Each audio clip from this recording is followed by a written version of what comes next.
I was literally about to sit down and film and my baby threw up on me.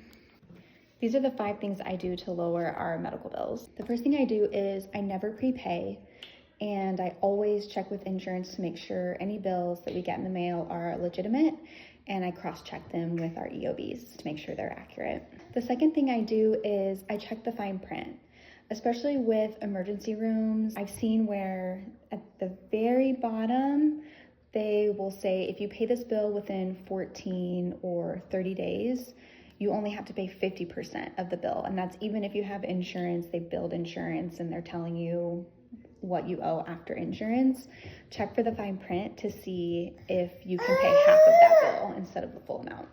The third thing I do is I call the billing department. The first thing I'll ask for is if there is an amount that if I pay today, then my account will be considered paid in full and I will not owe anything further. And again, that's even if I have insurance. I'll call and say, I'm willing to pay X amount on this bill and this is what I'm able to pay today. Depending on the person you get, sometimes I even call back. They will either accept that amount or maybe they can give you an amount that they're willing to accept and you can ask if that's the lowest possible. And then you can pay over the phone and be paid in full.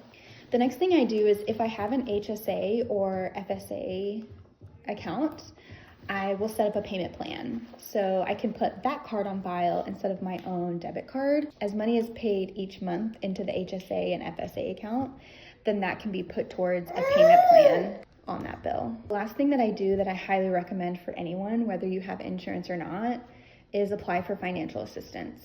They normally base it off of your household income and household size. But even if you think you make too much money or if you don't have children, I think everyone should be applying for financial assistance. The form generally looks like this one below.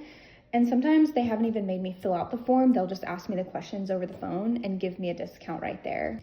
So those are the 5 things I do, because asking for an itemized bill, places don't really care about that anymore. It's not intimidating.